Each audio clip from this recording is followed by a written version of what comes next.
Hi, hello everyone. Hi,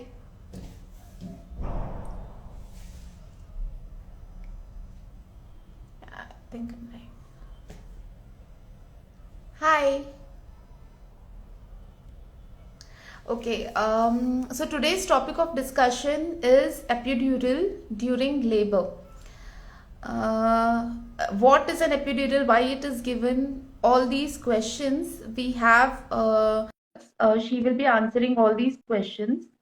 Okay, so I'm just letting her in. It's so nice to see all of you. Hi, Vidya. Hi, Dr. Samata. Hi, hello. I'm Nilufer. We haven't spoken before. Yes, I know, but it's nice to see you here. Yeah, same here. How are Hey, you? hello. I'm good. Thank you. Hi, Vidya. Hello, Dr. Samata. Hi. Okay, Yeah, yeah, we are on time. Yeah. So I was just giving an introduction about you before you joined. So I'll straight away jump to the first question, Dr. Samata. Okay. Okay. Yeah. So the very basic one, what is an epidural and why is it given? Okay. So before I start this, let me be very clear. I'm an internal medicine physician who has done fellowship in diabetes. So I regularly do not give this anesthesia during labor or whatever, but fairly we do have to have a knowledge, you know, for when we have get calls whether patient is going through any health conditions, medical conditions, we often do see them. So from that point of view, let me explain. Epidural is a small anesthetic medicine which has to be delivered into the lumbar area, which is the lower back area of the pregnant woman, and it which has to be inserted through a small cannula sort of a thing, and where the medicine is injected into a space called epidura, where there is a circulating CSF around the spinal cord, through which the circulating CSF also moves around the spinal cord and also moves around the brain. So that is the space where exactly the fluid is injected.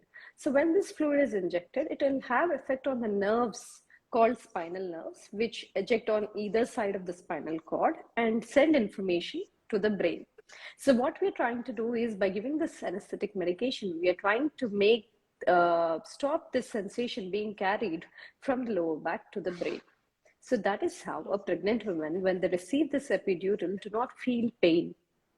So this is what we are trying to do in epidural.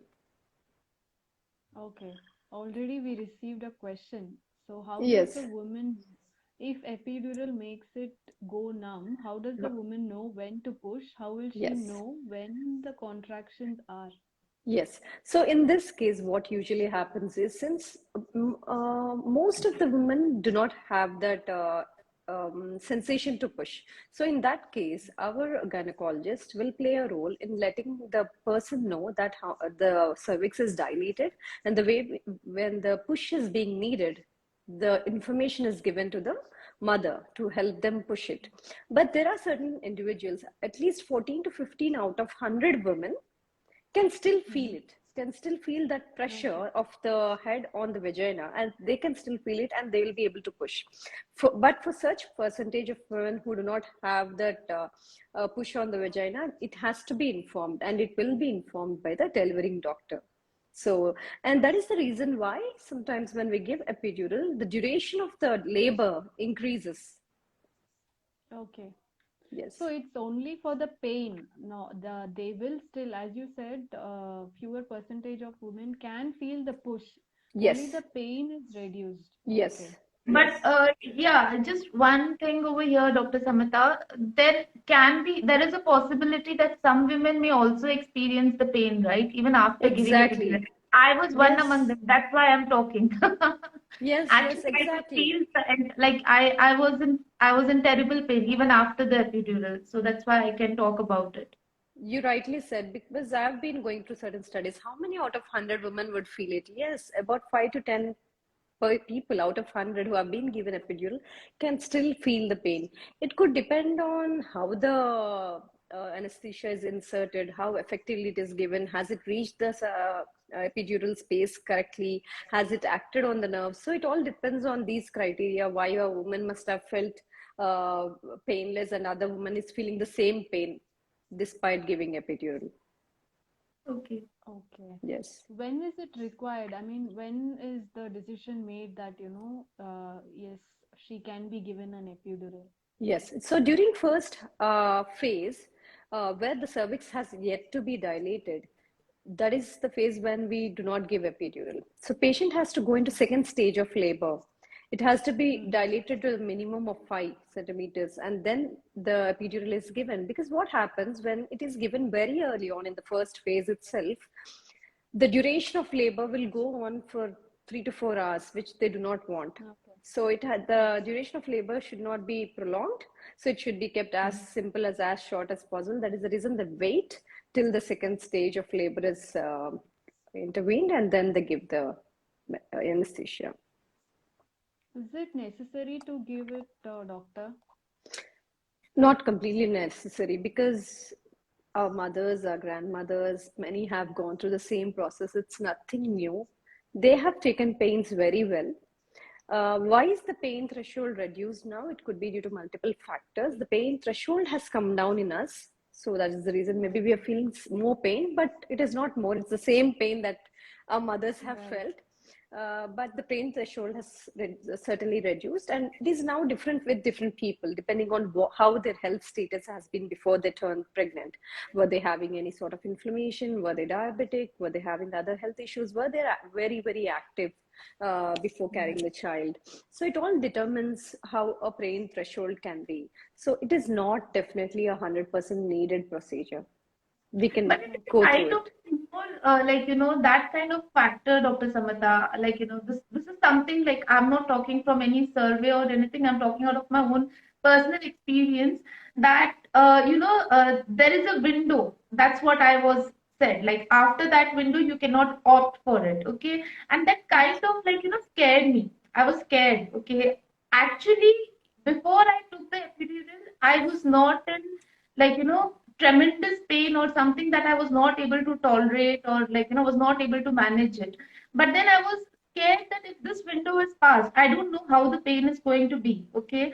And then with all those kind of interventions that happened during my labor, I was I just pushed it. And my husband was also you cannot take it later, you cannot take it later, you have to take a decision.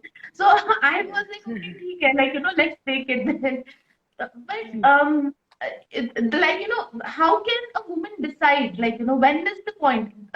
Basically, I'm sorry, Vidya, I'm interrupting your question. No. Okay, but how can a woman decide? She should not be under pressure, right? Because this is all external factors that were playing. I was I did not have any kind of health condition.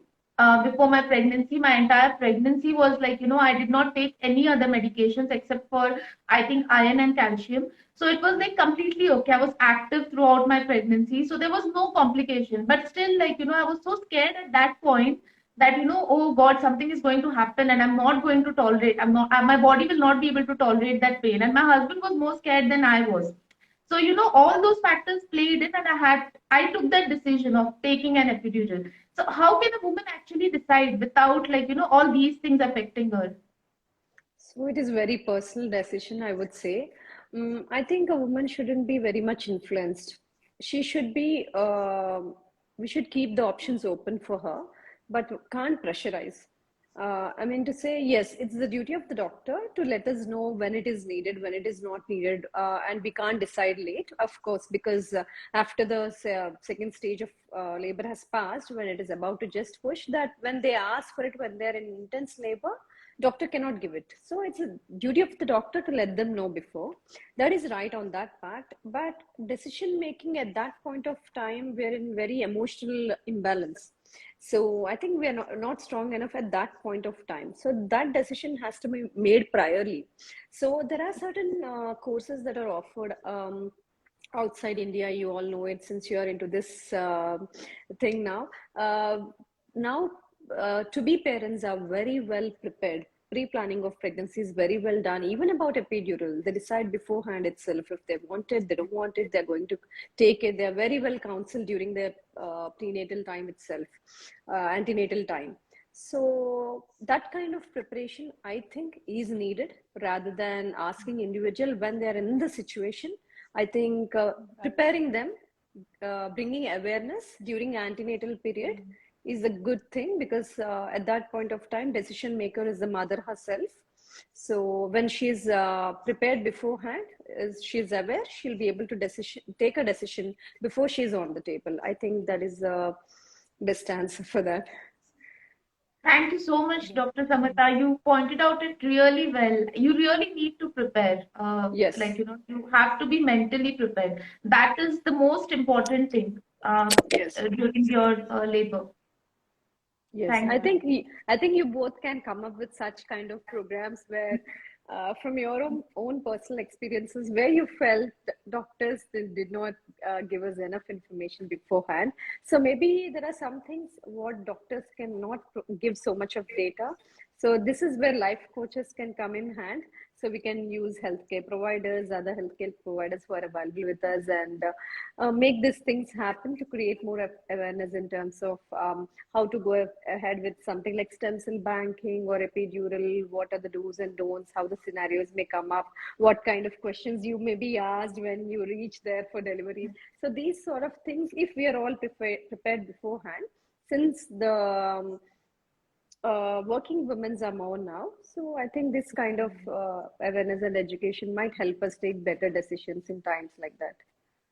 Education is really important. I cannot agree more on that. It's the key to everything. Yes. Yeah, definitely. And there is another question could you please tell us the side effects of epidural?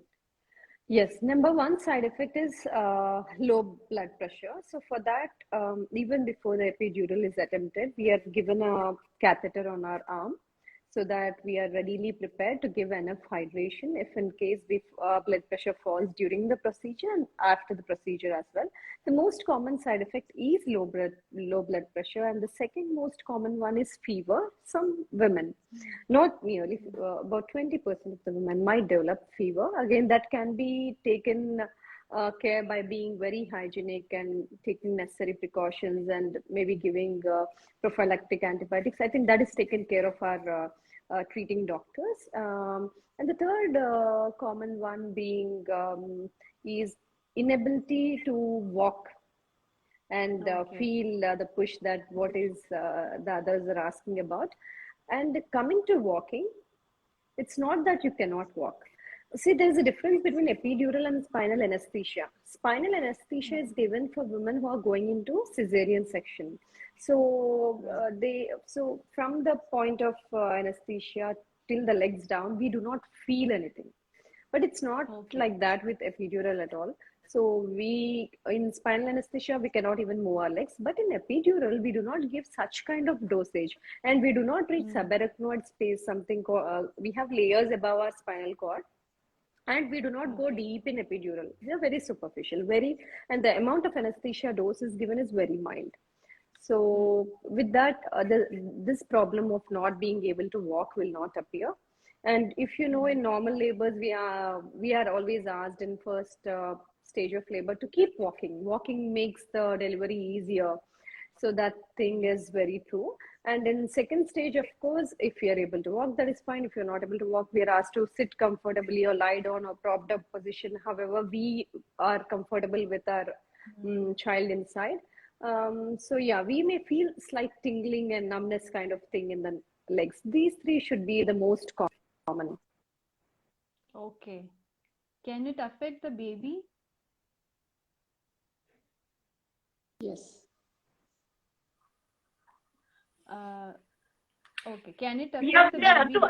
Just to adding to your question, there was a question by Aline. Okay, so she asked the same thing. Will it affect the heartbeat of the baby? Because she was informed, I guess, by her medical practitioner that giving epidural will affect the heartbeat of the baby. So how far is that true, Dr. Samantha? So, what they do is when we are giving epidural, they monitor two important things: our blood pressure, number one, and we are always put IV catheter so that when the blood pressure dips, we are given IV fluids immediately, and they make sure the blood pressure is normal. And they also, what they do is they monitor fetal heart rate. Because whatever drug is given into mother, since the child is still inside the body we are carrying, the umbilical cord still passes whatever is given to the mother. So small dose do reach the child, but it should not massively affect the baby. But we should be cautious enough to monitor the heart rate just to keep things in check and to know that the things are flowing well and the baby is doing fine. For that case, the child heart rate is monitored and mother's blood pressure is monitored. But it's definitely not very sure that child is going to be affected. But some amount of medication, since the mother is getting it, will still be delivered to the baby. But it shouldn't be of much harm. Okay. Okay. Okay. And yeah, can it be given to all women, epidural? Here comes the clause where women who have clotting disorders or the hematological disorders where there's a problem with clotting or bleeding, these are the women they avoid, number one. And two, people who have allergy to anesthetic drugs. So Okay. these two are the most common women who are not even tried for epidural. How, But how okay, many? sorry, yeah, how is it found? Like, are there any tests done to find out whether the woman is having any allergy? Because I don't remember having, like, any such tests done on myself. First thing what they ask is from the history. Have you developed any drug allergies in the past? So that is the most Okay. common question asked in history. Um, but if they say, yeah, I'm allergic to few analgesics, maybe I took something I was allergic to. If these kind of answers come from the patient, they give a test dose intradermally Okay. to the mother. So test dose is something given, or a minimal amount of medicine is given on into the skin to check if there is any reaction of the skin. If there is that, then they will try to do look for the alternative medication. This, okay. Okay. Can, after giving epidural, can the woman go into the C-section? It is not because of epidural. If mother Mm-hmm. had some other issues where the child cannot be delivered vaginally, that she has to be taken through C-section, then the spinal anesthesia can be opted for instead of general. But So I just have, sorry to interrupt, doctor, but I just have one question, Vidya, like, both for Vidya and Dr. Samta. You said that epidural can be given only during the second stage of labor, that is after the woman is 5 centimeter dilated, okay?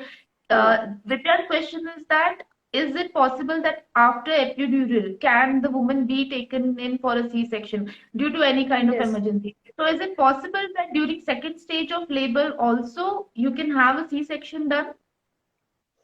See, yes, if the woman lands up with complications that the doctor thinks woman should not be in labor anymore, if she's been in Okay. preeclampsia, like if her blood pressures are going shot up very high, she may throw up seizures. If they think keeping women in labor can be harmful, then they will not wait.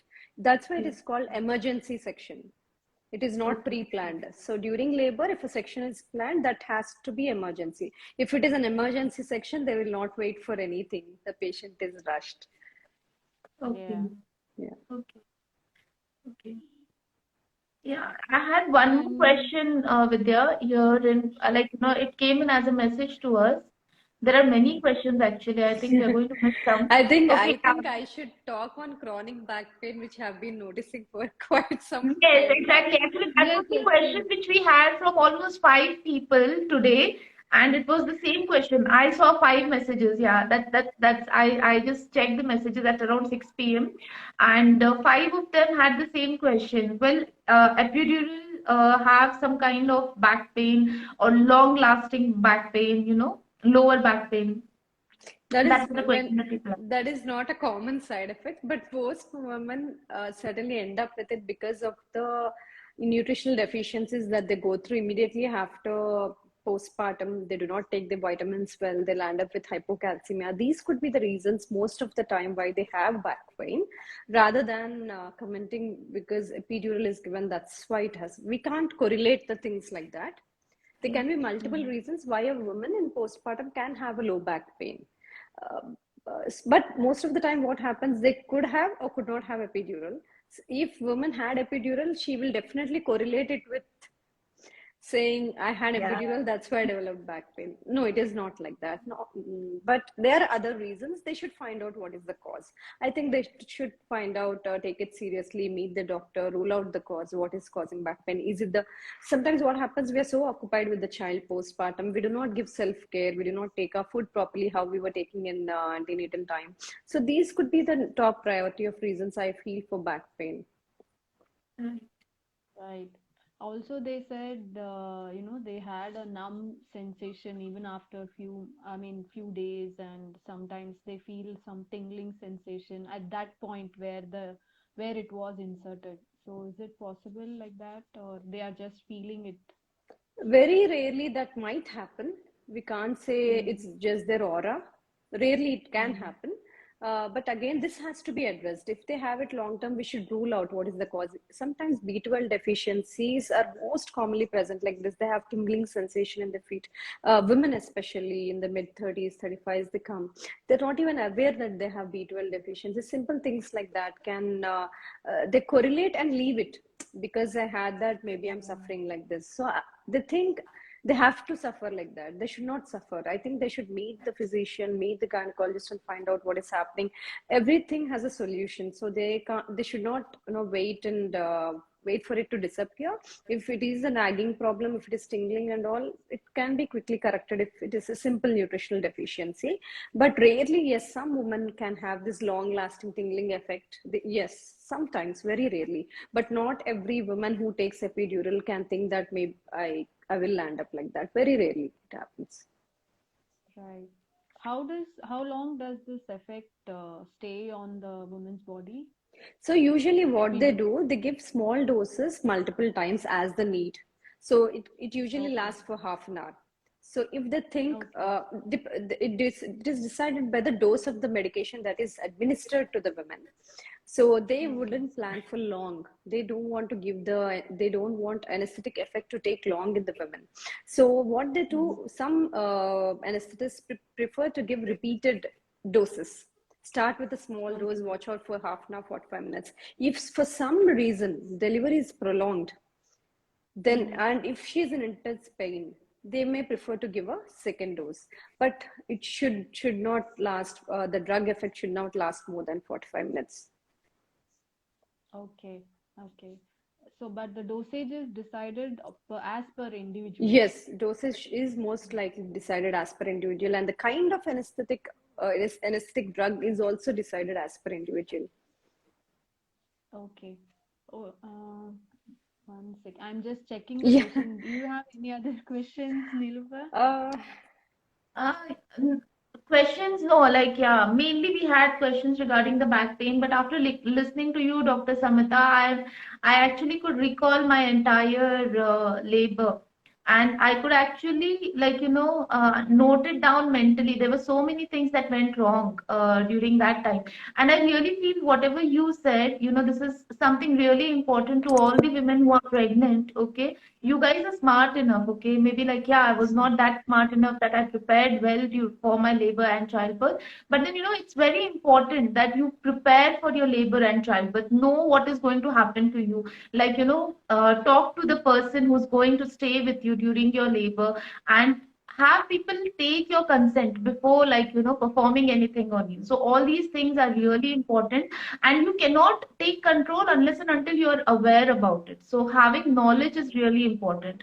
That's all, like, I can summarize from this entire discussion, because we are talking about epidural, and Vidya did not have an epidural, so maybe she cannot relate, but I can very closely relate to most of the things. And as you said, okay, the effect is going to last 40-45 minutes. I think I took epidural somewhere, I don't know, maybe somewhere at 3:30 a.m. in the morning, and my baby was delivered at 7 a.m. So I'm wondering, definitely I'll feel the pain, right? It Yeah. was past 45 minutes, and I really don't have any any clue what happened during that time, what I was doing. So it's all like a blur to me. But yeah, it's very important to have knowledge. I read about epidural. My doctor informed me about epidural, but I really think that there's a much deeper knowledge required in this area. It's not just like, going on internet and reading for yourself. It's better to have an expert. Okay, it's better to get a Yes, counseling, as you mentioned, Dr. Samata. It's very important. And it's not a waste of your time. It's not a waste of your money. You're really investing in yourself, and you are going to be thankful for yes. yourself for doing that later on. Yes. So yeah. And also, I would like to add one thing here. When you asked about complications, not a complication, a side effect, I would say. Some women who were after given epidural have this problem urinating because they do not feel right. Okay. So at that point Yeah. of time, it is usually either they are put on a Foley's catheter, that is a urinary catheter, to Okay. deflate the bladder sometimes. Yeah, that is a Mm-hmm. minor issue, but yes, that is again taken care of by the treating physicians who are there around. They make sure bladder is empty. They palpate the bladder and see if it is full. They'll try to help the mother, saying either to pass out. If Okay. she cannot pass, then they put the catheter. Yeah, these Okay. things are taken care of as well. So that's a side effect, Dr. Samata. You're saying that some women can experience this issue, that they're Some not women able can, to empty their yes. bladder, right? Yes, Okay. some women. So at that point of time, again, we need not panic. They make sure our bladder is not full and it is emptied through catheter. And it is not And how permanent that long in can that future, last? yeah, that I was coming to that. So it need not last forever. It could only last for 1 hour or 2 hours, and I think they will definitely get back the sensation because that is not a long-lasting anesthesia that they were given. Yeah. Yeah. Right. I got a question in my mind. What about gestational diabetes? Is it okay if a woman has the Yeah. gestational diabetes, they can be given epidural? Yes, it is not a contraindication for them. They might as well take it. For any surgery for that matter, if they had diabetes, only thing we want to make sure as physicians is that their sugars should be under control. They Okay. should not Okay. go so high and so low that they develop issues. If their sugars are very well maintained with medications, whatever they're taking, they can go through the procedures. It could be epidural or it could be anesthesia or whatever. Okay. Yeah, I think we can have a session on that Yes, next time. that's Yeah, exactly what I wanted to say, Vidya, that I think we need a session on Yeah. gestational diabetes. It's very Yes. sure. common Yeah. nowadays. It's very, very And common. Dr. Samata has a fellowship in diabetes mellitus, so I think Yeah. she's the best person. I'll be happy to, Yeah. yeah, I've come over actually again. seen my friends suffering through that. So yeah, it's actually painful. Like so many restrictions during the entire pregnancy. It's really difficult. So yeah, I think we should have a session on that. Yes, Sure. yes. And regarding epidural, if any of our viewers have any questions, please feel free to comment. We still have some time left because we are done with our questions and yeah. Yeah, you guys can either comment or like even if you want, you can ping us later. Send us a DM or you can even DM Dr. Samantha. Dr. Samantha. Sure, Yes. I'll be happy to comment. Yeah, thank you so much for joining us, Dr. Samantha. Thank you for your time. And yes, we are looking forward for another session on the gestational diabetes. Yeah. Thank you. Thank you so Thank much for the you. invitation. Thank you. We were so happy to have you with us, Dr. Samantha. Thank you for being here. Thank you for joining. Thank you. Thank you. Then Yeah. have a Thank great weekend. Bye. you Yes, And too. you great too. work, Yeah. both of you. Great work. I appreciate what you're doing. And many congratulations to your ongoing sessions and what you're planning up, Thank you what is so much. coming up in the future. I think it can benefit many, many more. Thank you so much. Thank you so Thank you. much. Thank you. Bye bye. Bye. One question. I guess we have Okay. one question. So can we conclude that epidural is safe? It is always a relative word, safe and non-safe. Then I can say relatively it's safe. Okay. Yeah, as per the discussion, I think yes, if it is needed, Yeah. then otherwise you can avoid it. Yes. Thank you so much. Thank Thank you, you. guys. Thank Happy you. weekend. You Bye. too. Bye bye.